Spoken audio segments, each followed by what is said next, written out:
So this derp Subaru gets to live the dream life of many anime viewers. What do I even mean? The buffoon gets summoned into a fantasy world, but he doesn't last 13 seconds like my girlfriend's ex because he is defeated almost immediately. He somehow manages to come back to life and start simping for the same girl who got him isekai'd. Trust me guys, it's even more ridiculous that I make it sound.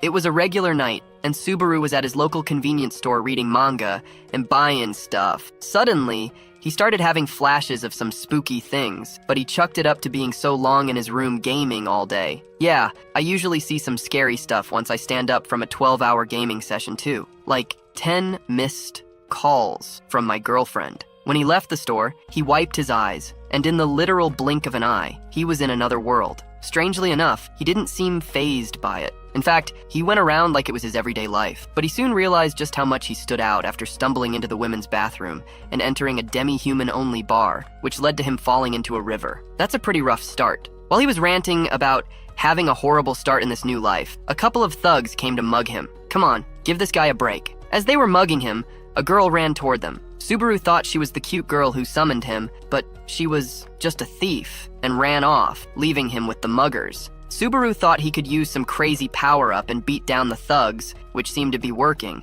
but once they brought out the knives, he fell to his knees and started begging. They started kicking him around. Then suddenly, another beautiful girl came. She asked for the whereabouts of her insignia, but the muggers told her it was another girl. Before she left, she took care of the muggers, and even healed Subaru. She just met this guy, and she's doing all this for him. Maybe Subaru isn't so unlucky after all. Once Subaru woke up, she questioned him about the girl thief, and once she established that he didn't know she left. But Subaru knew that someone as kind as her wouldn't last long in the harsh world. So, he followed her to help find the thief. They searched the whole capital and didn't find anything. After a while, they rested at a balcony. And while they were talking, they both realized they hadn't introduced themselves. Subaru went first. The spirit rabbit called himself Puck, and the girl introduced herself as Satella. After introductions, they went back to finding the girl. They weren't making any progress, but Satella noticed a small girl who was lost. She went to help her, but it didn't go so well, so Subaru came in and did some magic tricks to cheer her up.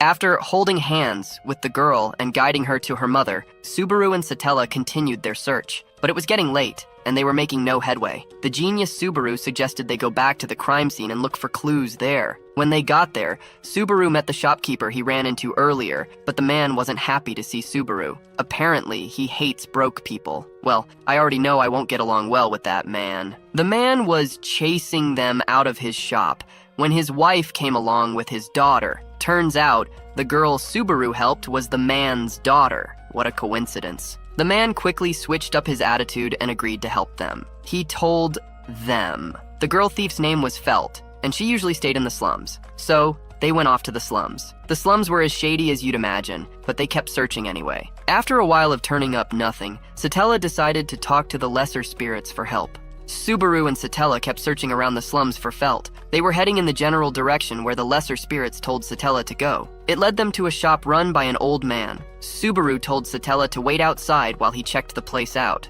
Alpha male type movement. I see you, Subaru. As soon as he got in, he saw a dead man on the floor, but before he could properly think of what to do next, he got hit by something and heard a voice from the darkness. Subaru bled out on the floor. Satella, who grew anxious waiting, came in to check on Subaru and got defeated for it. Subaru reached out to her and, with his dying breath, swore that he'd protect her. Suddenly, he woke up at the beginning of the day again. He was at the shop of the man who hates broke guys. Subaru couldn't understand what was going on, but he didn't let that slow him down. He started running toward the shop where he got defeated. Those unwise muggers stopped him again, but this time he dispatched them very quickly and continued running. When he got to the old man's shop, he banged on the door and surprisingly, the old man came out. The man invited him in and they both sat down. Subaru was trying to make small talk. Not sure why though, considering the killer could come back at any point. After sizing up the old man, Ram, he asked if he had the insignia. Ram said that he didn't,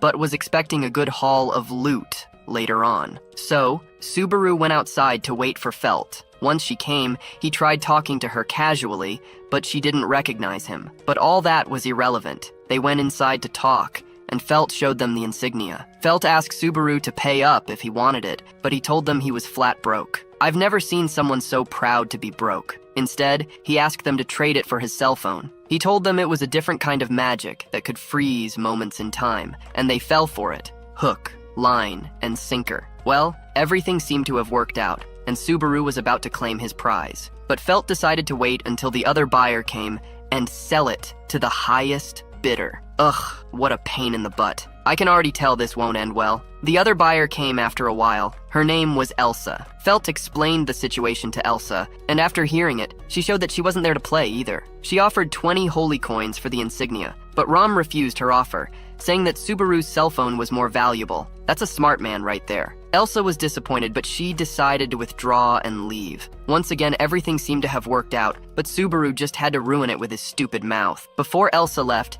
she asked what Subaru would do with the insignia, and this dummy said he'd find the owner and give it back. You're in the midst of a thief, a scam artist, and an unknown enemy. Why would you say something so naive and stupid? Of course, Elsa heard that and immediately switched up. See? I knew this wouldn't end well. Rom stood up to challenge her, but she sliced his arm off and choked him with his own cup. Felt rushed in but got cut up straight away. Subaru tried his heroics, but in the end, even though he landed a good hit on her, she still defeated him anyway. After he died, he saw himself back at the apple shop again. After Subaru woke up, he passed out almost immediately. The shopkeeper poured water on him to wake him up and even offered him food. But in that moment, he saw Satella and ran toward her, calling out her name, and snatched her insignia from her. Satella accused Subaru of working with her and ran off to catch her. Subaru went back into the same dark alley, and the same muggers showed up, slowly died. When he woke up, he was in front of the apple shop again. This time, he calmly analyzed things. He realized that he had a time leap ability. The messy part about the ability was that it got triggered only by death. So, he decided to just sell off his items and live the rest of his days in luxury, free from danger. But he remembered that Satella took the time to help him even when it didn't concern or affect her. He couldn't just leave her to her fate. That's beta male behavior. So he ran to the market square to try and stop the theft, but he was too late. So he went to the alley to try and catch Felt and buy it before she went to run. Tired of seeing their faces, especially the one with the knife. I hope he falls on it. But instead of beating them down like he did, he screamed for the guards. One guard came, a man named Reinhard. The muggers ran away as soon as they saw him. Subaru thanked him for his help and asked him to tell Satella to stay away from the loot house and that he'd bring the insignia back to her. Subaru went to the slums to find Felt, but he bumped into Elsa. She could smell the fear coming from him, but she decided to just walk away. After that traumatic run-in, he went to Felt's house. She wasn't home, but she came there not long after, but after a while, Subaru got a word in and told her he wanted to buy the insignia. He showed her the cell phone he wanted to trade it for, but she wouldn't believe it unless Rom appraised it in front of her. When they showed it to Rom, he concurred with Subaru's value tag, but Felt was still hesitant to sell it. What cautious? What an annoying brat, the owner. Just then, someone knocked on the door, ignored him and did it anyway. To his surprise, it was Satella at the door. Subaru was shocked to see the silver-haired girl, but it didn't matter. The silver-haired girl brought out a few icicles to threaten Felt so she'd give up the insignia. Subaru urged Felt to give it to her, but just then, Subaru quickly noticed a blade about to hit the silver-haired girl, so he called out to Puck to shield her. The shield blocked the attack successfully, but who the hell walks into a house and starts swinging blades? Well, turns out it was Elsa. She's really starting to piss me off with those blades of hers. Elsa was surprised that the silver-haired girl used spirit magic, but all she could think of was how she'd dissect the spirit and see its guts on some Jeffrey Dahmer-type movements. Subaru started yapping at Elsa, but he was really buying time for Puck to gather a spell together and attack. Puck started to attack Elsa, but she was way too fast to be pinned down with ice. Old Man Rom stood up to join in the attack, but he didn't do much to help. In fact, he got isekai'd fairly quickly. Puck had to go because his contract ended by 5, so the silver-haired girl sent him off and continued fighting with Elsa. Subaru was in the corner acting like an older brother. He told Felt to run after he created an opening. It's crazy how this all started because Felt couldn't just do business properly, and now she gets to just run away and live? Nah, I'm an advocate for gender equality. She should stay. Felt managed to safely get out, so it was down to Subaru and the silver-haired girl. Elsa had grown bored of their fight, so she tried ending things quickly. Subaru lunged at her and tried a sneaky move, but Elsa caught it and was about to kill him. Then suddenly, someone burst through the roof. It was Reinhard. Reinhard heard the cries of Felt as she ran through the slums asking for help, so he came as soon as he could. Once he did, everything he did literally gave off alpha male aura. Elsa tried attacking him, and he just kicked her away like she was nothing. Then Then he proceeded to deliver the coldest line yet. She asked him if he was going to draw his sword, and he said that he uses his sword when the need arises, and the fact that his sword hadn't been drawn yet means it's not needed right now. Now that right there is a violation. To add insult to injury, he then picked up a regular sword and said it would be enough to suffice for her. I didn't know Reinhard could be savage like that. He fended off all her attacks while he stood in one spot as if waiting for something, and he was. The silver-haired girl was healing Ram, and she was using mana. She explained to Subaru that if Reinhard were to actually put effort into fighting her, all the mana in the area would move to him. She was not exaggerating too, because as soon as she finished healing Ram, Reinhard swung his sword and destroyed the entire house. While everyone celebrated being alive, Elsa tried another sneak attack, but Subaru blocked it, and Elsa had no other choice but to run away. Subaru then turned to the silver-haired girl, and after putting on a goofy act, he asked for her real name. She told him it was Emilia. Reinhard told Subaru he was lucky the weapon saved him, but it turns out it barely did. Emilia quickly saved him and offered to take him to her house. Reinhard, on the other hand, took a good look at Felt and suddenly grabbed her hand. He told Emilia that he'd be taking her to his house and she'd hear from him soon. So kidnapping is okay now? Subaru woke up in a fancy room and noticed his scars were gone. He went out to find Emilia, but quickly realized that the hallway was a looping one. So, he guessed, and opened a random door to find a short girl there. The girl, for some reason, was irritated by Subaru, so she zapped him to see if he was an enemy or not. Once Subaru was in pain on the floor, she walked away. Who got her ponytails in a twist? Subaru woke up later in the morning, but this time he was greeted by two beautiful maids. He was close to enacting his fantasies when Emilia came in, so he had to compose himself. Subaru thanked her for saving him, and she thanked him for risking his life for her as well. When they got out of the house, Subaru showed Emilia some calisthenics stretches for a nice morning exercise. After the exercises, Subaru made Emilia shout out in victory. Puck couldn't help but join in on the fun. He thanked Subaru for saving Emilia and offered to do anything as thanks. Subaru just told him he wanted access to pet him at any point in time, to which Puck gladly agreed. While this was happening, the maids came and called Emilia to the house, saying that the lord of the house had arrived. Once Subaru got in, he was met by Beatrice again, and they locked horns, but she got distracted by Puck and ran off with him to play. Just then, a man wearing a very colorful outfit walked in. Subaru thought he was the local clown and went up to pat the guy on the back. He was actually the lord of the house, Roswal L. Mathers. I'm pretty sure in regular times, Subaru would have had his fingers cut off for such acts, but Roswal let it slide. At the table while they ate, Roswal told Subaru about the state of things in the kingdom and how the king was absent from the throne. Subaru was still trying to soak up all this information when Emilia dropped a bomb on him. She was the next candidate to rule the entire kingdom. An even crazier one dropped right after. Remember that insignia? Well, it's supposed to be a symbol that the next potential candidate is supposed to hold. No wonder Elsa was killing for it. If she'd gotten it, war would have broken out. Subaru realized that he had helped out way more than he thought, so to show his kindness, Roswal offered him any request, and Subaru told him that he wanted a job at the mansion. And, for the rest of the week, Subaru was drilled on how to clean, cook, and do other things around the house. However, he sucked at every single one of them, to the point where everything he did gave him a cut. Looks like his fingers got cut, after all. After a couple of days, one night, Subaru was with Emilia out in the fields talking and enjoying himself. Emilia noticed his wounds from working so hard and offered to heal them, but Subaru wanted to keep them as a reminder that he worked hard. They talked for a while, and Subaru invited her out on a date, and she said yes. Looks like his Riz game is still strong. He went to bed that night excited about tomorrow, but come morning, something strange happened. Subaru had reset time again, but he didn't understand how or why. He was so upset because all of what had happened before, including his promise to Emilia, had just vanished like it never happened. He ran into the forbidden library to where Beatrice was and just sat there depressed. She gave him one snarky remark after another, and suddenly, he was feeling better. Something about her attitude being the same made him feel all right. When he went outside to Emilia, she ran to him and told him she had been worried. "Ah, that's so sweet." He reassured her that he was okay and everything would be fine. With that, Subaru decided to face the day with a mind determined not to be sad about the situation. Subaru figured that if he followed the same pattern as last time, everything would happen in the same way. But he was wrong. All of his choices from last time had different outcomes each, and at some point, he found himself sharing a bath with Rosewall himself. They spoke about the maids and how one compensates for the other. When Subaru stood up to leave the bath, he met Ram,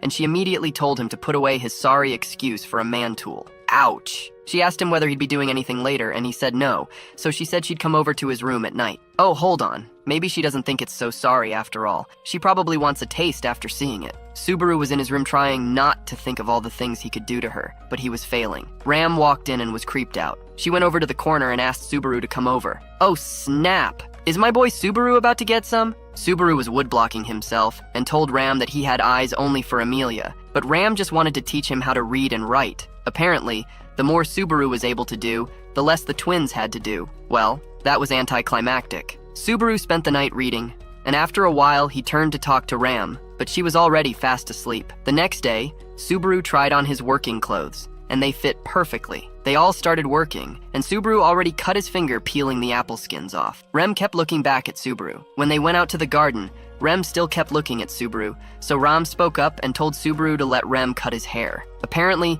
seeing it very uneven made her uncomfortable. Later, as Subaru was cleaning the bath, Rem entered and joined him. He tried rizzing her up, but it didn't work in the slightest. After they were done cleaning, Subaru and Rem went out to get some things. Well, Rem did, actually. Subaru just played around with the kids instead, and also used the chance to scope out a nice spot for his date with Amelia. When he got home at night, the twins were tired, so Amelia took over his study session, and he was extremely nervous. I would be too if I saw Amelia in a nightgown. But Subaru didn't beat around the bush. He looked her in the eye and asked her out. First, he had to explain what a date was, but once Amelia understood what he was trying to say, she agreed to the date. Subaru tried to stay up that night to finally break the loop and go on his date with Amelia, but he suddenly started feeling sick and in pain all over. He ran across the house for help, but before he knew it, his arm was cut off and he was dying. Subaru woke up screaming and grabbing his left arm, but he soon realized that he had reset the loop again.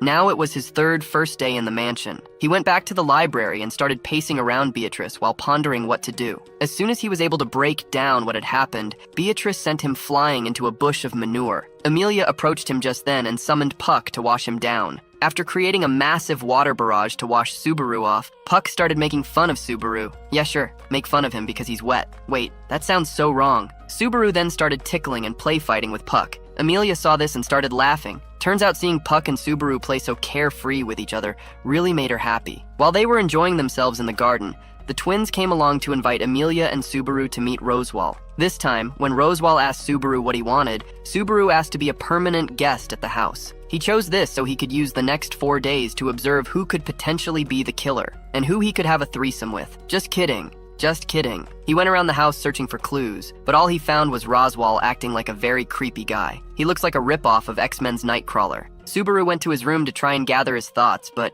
it wasn't going well. He had no leads on the culprit. He went to ask Beatrice for help. He asked her if there was a spell that could forcefully put someone to sleep and kill them. Beatrice showed him one, but told him they were referred to as curses, and that what it did was zap out the mana from a person, kind of like what she did to him when they first met. She told him that only she and Puck could do it, and not even Rosewall could. This gave Subaru some insight, but he was still without a good lead. Later in the evening, Ram walked in to serve him tea and sat down to enjoy it with him. He told her that he was getting the hang of reading and writing the children's books. He even offered to tell her a story called The Red Ogre and the Blue Ogre. After hearing it, Ram said she hated the story because of how selfish the Red Ogre was. They changed subjects, and Subaru told Ram how he now understood more of the kingdom's culture and history. But when he asked about the story of the witch, Ram refused to talk more about it and left immediately. The next day was the final day when Subaru was usually isekai'd, so he decided to leave the mansion and venture elsewhere to try and get the upper hand on the attacker. He said his goodbyes to the family, and once he was out of sight, he went into the forest to spy on Amelia's room in case something was to happen. Suddenly, a giant ball pushed Subaru over the ledge, but he had made arrangements for it and ran into an opening. He waited for the culprit to show themselves, but when they did,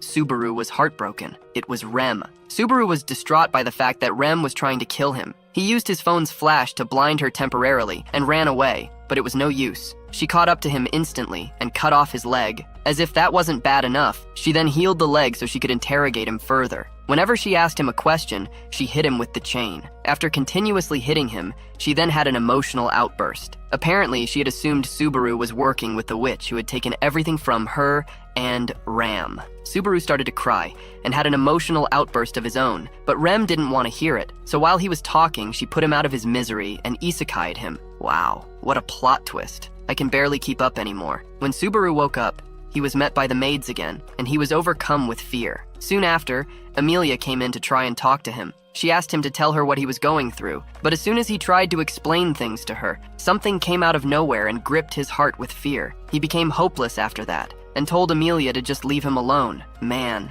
Subaru is really going through it. Later in the day, Beatrice came in to talk to him at the request of Emilia and Puck, but he told her he was fine, and she didn't have to stay. The librarian felt somewhat offended that he thought she cared. She said something strange, though. She told Subaru that he had the stench of the witch. Okay, who the hell is this witch? And why won't anyone talk about her? Subaru was still very scared, so he asked Beatrice for a favor. He told her to protect him until the 5th day, so the librarian made a contract and agreed to do it. Later, on the 4th night, Subaru was having nightmares about being isekai'd by Rem, but he felt Beatrice's hands on his own, and things suddenly calmed down. Not long after, the librarian dragged Subaru into the library to protect him better until the 5th day. After a while, Beatrice was summoned, so she left Subaru in the library. Subaru was scared to go outside, but he did it anyway. When he saw the morning sun, he was so relieved. Emilia came not long after to see him, and he was just happy to see her. But while he was rambling about all the things he wanted to do with her, he heard a scream. It was Ram, crying over Rem's dead body. Subaru tried to get closer, but Ram slapped his hand away. Subaru went to the back of the room. Subaru wanted to tell them what was happening, but that fear was still gripping his heart. Ram demanded that he tell them if he knew something, but he just apologized and ran away. He ran to the forest and found a cliff, but he couldn't bring himself to jump. He fell asleep there, and when he woke up, Beatrice was right beside him. Apparently, she never put a time limit on their contract, so she was still obligated to protect him. But it didn't take long for Ram to find them. Subaru decided to face things head-on and fix things by resetting and doing better. So, in an effort to look heroic, he leapt off the cliff to his death. When Subaru came to and saw Rem and Ram, he held their hands to be reminded of their warmth, but they were just weirded out by him. Emilia came in, and Subaru was filled with joy once more. And with that, he started his new plan. He worked his butt off on the first day after telling Rosewall that he wanted to work in the mansion. The cooking, the cleaning, he did it all and more. After his morning duties, he went to lay down in the grass, and Puck came along. Puck admonished him for working so hard on his first day, but Subaru just said that he had more to do. Subaru asked about Emilia's magic, but Puck told him that Emilia didn't use magic. She instead used spirit arts. Puck explained the difference and told Subaru that everyone has a different magic attribute,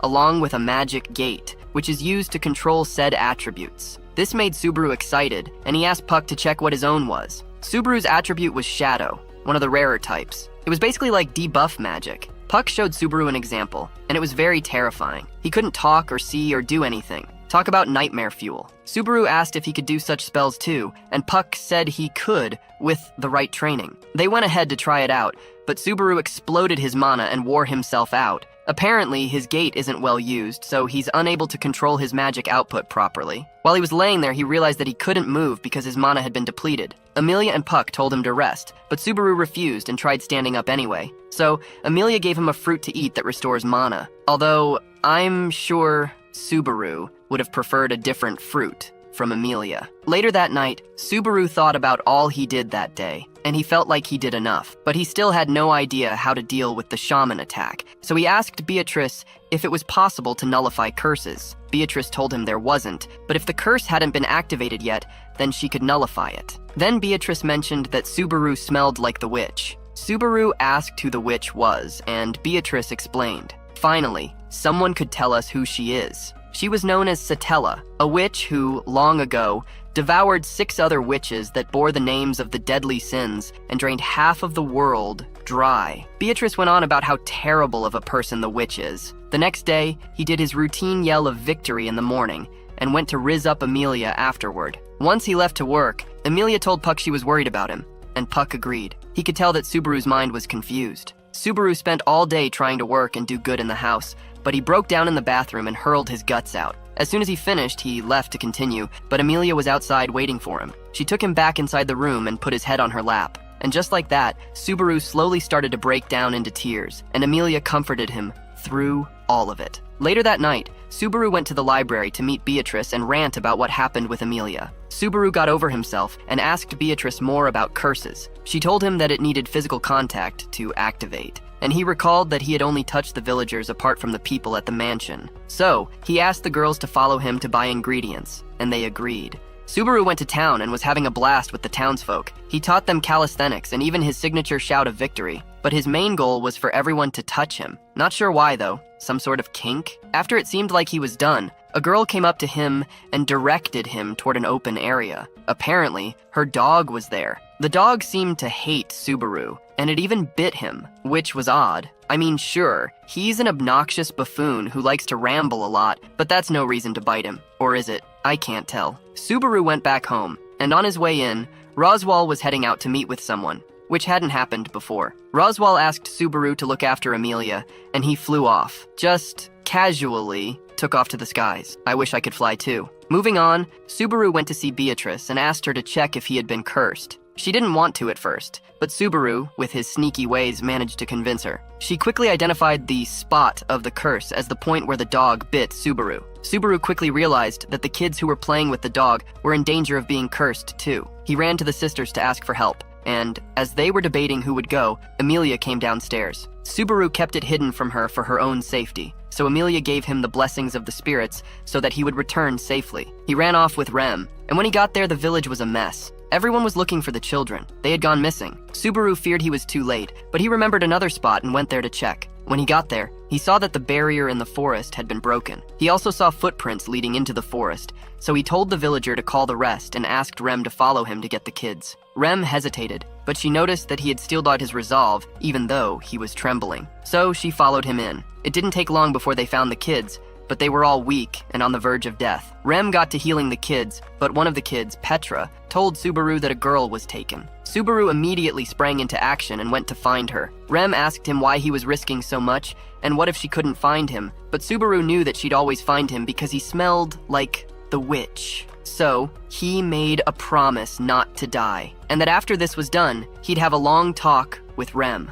She agreed, and let Subaru go. Subaru searched for a while and found the kid, but as soon as he went to get her, a Maybeast attacked him. He managed to kill it, but there were multiple waiting in the shadows. He protected the girl and embraced his death, but Rem came along and isekai'd the beasts. Not today, Satan. She created a distraction and they ran toward the village, but as they were almost there, Subaru looked back and saw Rem in a banged-up state. She lunged forward and pushed Subaru out of the way of an attack and fell on her head. As all hope seems lost, Rem stood back up and grew a horn from her head. Then she went beast mode and massacred the Maybeasts. As she was having her fun, a couple of Maybeasts ambushed her from up top. Subaru pushed her out of the way, but they attacked him and he passed out. Subaru woke up in a different place, but this time he didn't reset.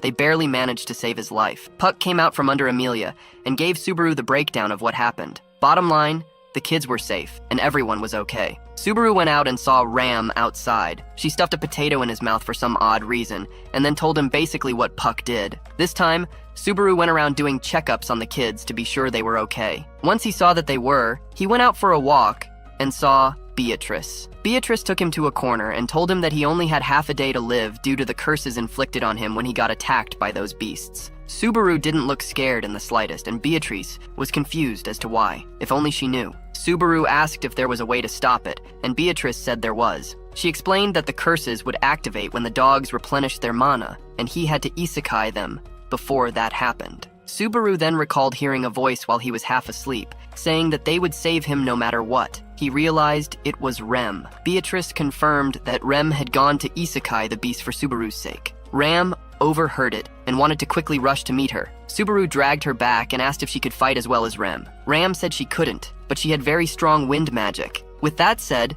Subaru made a plan and headed to the forest with Ram. When they got there, Subaru was already struggling to keep up. I mean, he had just woken up from a near-death experience, and he's already back to fighting. Of course he'd be struggling. Ram took care of most of the monsters as they kept going. When they had gotten far enough, the beasts started increasing in number. It wasn't long before Ram lost the strength to keep fighting. Subaru carried her and ran around until he jumped off a cliff. This guy has really taken a liking to cliffs lately. What's going on? He managed to make it to the ground with some quick thinking and Ram's magic, but Ram was tapped out and couldn't move anymore. Subaru tried a crazy tactic and talked about his death loop. This made the beasts want to come near him and isekai him due to the scent of the witch on him. As the dogs kept falling for it, Rem kept swinging her mace chain. Subaru then made another crazy move in order to stop Rem's rampage. He flung Ram at her and then ran to hit her on the head like Ram had told him, but it didn't connect because he chickened out at the last second. As soon as he got the next opening, he went in for the hit. Since they were born, Ram and Rem have always had a rough childhood. For starters, they were twins, and everyone believed twins were a bad omen. But Ram showed promise from a young age, and it made her grow into a prodigy that everyone loved and respected. But one day, while Rem was asleep, some people attacked the village, and Ram was keeping them at bay. But as soon as Rem came out, Ram got distracted, and the enemy used that to cut off her horn. But rather than feel sad, Rem felt happy that Ram lost her horn, and so she carried that guilt with her the whole time. When Rem came to, she saw that Subaru and Ram were carrying her back to safety. She asked Subaru why he came back knowing that he could die. Subaru gave her a quick headbutt and told her that it was always better to have more people on board than to take something on alone. Solid advice, but did he really have to give her the headbutt? Now I see how the snake Hashira felt when Tanjiro did it to him. The gang kept running for their lives, and Subaru asked which way would get them to town the fastest. After figuring out it was the left, he planned to use himself as a sacrifice and let the girls go. Why is everyone so eager to die today? He sent the girls off and went to face the beasts alone. Rem couldn't bear to run away and leave him behind, but Ram wanted to keep going. They both fell over, and Rem looked back to see what was happening. Subaru pulled out his only magic spell and blinded all the beasts in the area. Then he jumped up to stab the alpha beast in the chest, but it kept going even after that. Now that's an alpha right there. Just as Subaru seemed to have lost hope, Roswal came and cleaned up the beasts that were left. Once he was done, Rem jumped on Subaru, and he fainted. My man wasn't ready for all that loving at once. When he came to, he saw the familiar ceiling and thought he had reset everything, but he quickly noticed Rem's hand interlocked with his. Rem expressed how grateful she was that he saved her life, and in the same breath, criticized herself for not being as good as her sister. Subaru made her realize that it's okay for her to be better than Ram in a lot of areas. In fact, as far as he knows, she was objectively superior to Ram. And he added that even though he hadn't heard the circumstances that led to Ram losing her horn, it didn't matter. He just told Rem to use the horn enough for the both of them. Subaru told Rem to look forward to tomorrow and laugh because she had a tomorrow to look forward to. She worried that she'd have to rely on Subaru again, but he gladly welcomed the potential prospect of that happening. And with that, he comforted Rem. Out in the garden, Subaru and Amelia were talking about how Subaru always got hurt. But Amelia once again acknowledged that she was now in his debt. So he asked for the obvious reward, a date with her, and she said yes. The next day, Subaru and Amelia went back to do calisthenics with the townsfolk. He had become very popular with the kids, even though all he did was get bitten by dogs. Okay, nah, I won't do my boy dirty like that. When they got back, a carriage was in front of the house. It belonged to an emissary who had come concerning the royal selection. Amelia immediately had to go and leave Subaru behind. So, with nothing better to do, Subaru got the finest tea in the house and went to enjoy it with the butler outside. While they were talking, Subaru tried to ask him the reason for his visit, but he wouldn't budge. Just then, a girl with cat ears came to the carriage and wondered what was going on. Her name was Felix. It wasn't until Subaru went back inside that Roswal told him about Amelia's plans to visit the capital. Subaru immediately suggested that he go with her to help in any way he could. But Roswal also pointed out that it was best he got treatment for his magic gate while he was there too. When they got there, Amelia wouldn't let go of Subaru's hand. She was scared he'd go off and do some stupid things again. That's how I feel when my girlfriend is with me at the mall. Subaru stopped by the apple shop and made good on his promise to come back and buy some. Next, they wanted to go see Reinhardt and Felt, so Amelia suggested going to the office of the guards. When they got there, Amelia was greeted by someone who recognized her from before. His name was Julius, and this guy was a hottie. But to make things worse, he knelt down and kissed Amelia's hand. Subaru was losing his mind. He was probably contemplating how to stab the guy and get away with it. Amelia then had to go in for a meeting with him, so Subaru could do nothing but stay outside like a good boy. While he was waiting outside, he saw a bunch of guys drag a woman into a corner. He went ahead to try and save her, but she slapped his hand off her with the quickness. The muggers turned out to be the same ones that mugged him on his first day in the parallel world. So rather than fight them, he just bluffed that he knew powerful people who could come and mess them up.